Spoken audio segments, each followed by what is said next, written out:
কুড়িগ্রামে তিস্তা ও দুধকুমারের পানি বৃদ্ধি পাওয়ায় প্লাবিত হয়েছে নদী তীরের নিচু এলাকা সহ বিভিন্ন চরাঞ্চল।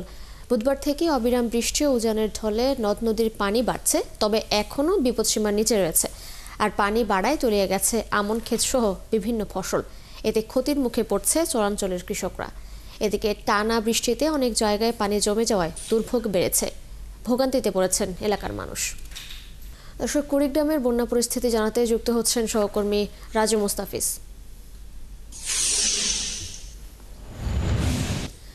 রাজু, আপনি তো সেখানে রয়েছেন, একটু জানাবেন যে কোন কোন এলাকা প্লাবিত হয়েছে এবং এই প্লাবিত হওয়ার কারণে মানুষের তো দুর্ভোগও নিশ্চয়ই বেড়েছে। প্রশাসন থেকে তাদের জন্য কি ধরনের সহায়তা নেওয়া হচ্ছে একটু জানাবেন।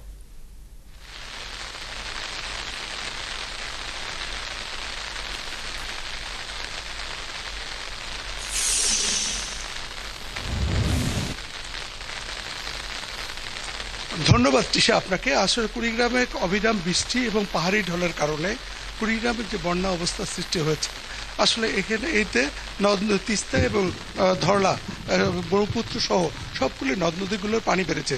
তবে আসার কথা হচ্ছে যে এখন পর্যন্ত কোনো নদ নদী বিপদসীমা অতিক্রম করেনি।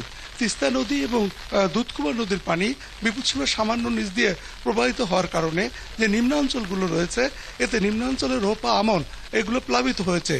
আপনাকে বলে রাখি যে এই প্লাবিততে কৃষকরা আতঙ্কিত হয়ে পড়ছে। কুড়িগ্রাম জেলা এবার 1,20,500 হেক্টর জমিতে ধানের টার্গেট থাকলেও কিন্তু এবার হয়েছে 1,20,21,400 হেক্টর জমিতে আবাদ হয়েছে। এইসব আবাদের কারণে যেহেতু পানির নিচে রয়েছে, কৃষকরা আতঙ্কিত হয়ে পড়ছে। আপনি জানেন যে কুড়িগ্রাম জেলায় 16টি নদ নদী এবং 405টি চরদ্বীপচর রয়েছে। এইসব চরদ্বীপচরের মানুষ এবার প্রচুর রোপা আমন ধান এবং আগাম সবজি লাগিয়েছে। যেহেতু এবার বন্যা হয় নাই, এই কারণে কৃষকরা এই আবাদটা একটু বেশি করেছে। এবং আপনাকে বলে রাখি, এই আবাদে যদি পানিতে যেহেতু এখনো আর কয়েকদিন এই ধরনের পানি অব্যাহত থাকে এবং বৃষ্টি হয়, তাহলে হয়তো তলিয়ে যাবে এবং এইসব ক্ষেতের ফসল নষ্ট হয়ে যাবে। আরেকটি কথা হচ্ছে যে এইসব ভাঙনের পাশাপাশি যে ক্ষেত নষ্ট হওয়ার পাশাপাশি পানি বাড়ার সাথে সাথে ভাঙনও অব্যাহত রয়েছে। কুড়িগ্রাম জেলার দুধকুমার নদীর যে বামনডাঙ্গা চরকুটি এলাকায় প্রচুর ভাঙছে। গত দুদিনে প্রায় 4টি পরিবার সম্পূর্ণ নিঃস্ব হয়ে এখন জমির মধ্যে মানুষের বাড়িতে আশ্রয় নিয়েছে। পাশাপাশি তিস্তা নদীর যে অবস্থাটা, এই অবস্থাতে গতিয়াসাম এলাকায় প্রচুর ভাঙন শুরু হয়েছে এবং এই ভাঙনের কারণে মানুষের যে অবস্থাটা, তার প্রায় 60টি পরিবার ঘরবাড়ি হারিয়েছে। ভাঙনে রাস্তাঘাট, ক্লিনিক, স্কুল সবগুলোই নদীতে ভেঙে যাচ্ছে এবং ক্ষেতের ফসল নষ্ট হয়ে যাচ্ছে।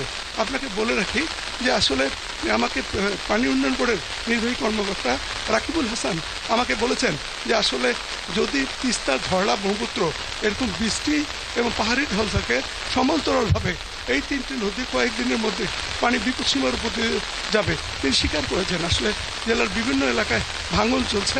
এই ভাঙন রোধের জন্যেই তিনি আসলে বিভিন্ন ব্লক এবং জিও ব্যাগ ফেলছেন। আমি প্রশাসনের সাথে কথা বলেছি, তারা বলছেন যে যেহেতু এখনো পানি বিপদসীমার উপরে যায়নি, সেই অনুযায়ী এখনো বন্যা পুরোপুরি শুরু হয়নি। তবে আপনাকে এটুকু বলে রাখি, ধন্যবাদ আপনাকে। আপনি সেখানে থাকুন, খোঁজখবর রাখতে থাকুন। নিশ্চয়ই পরবর্তীতে আমরা আবারও আপনার সাথে যুক্ত হব। দর্শক, কুড়িগ্রামের বন্যা পরিস্থিতি সম্পর্কে জানাতে যুক্ত ছিলেন আমাদের সহকর্মী রাজু মুস্তাফিজ।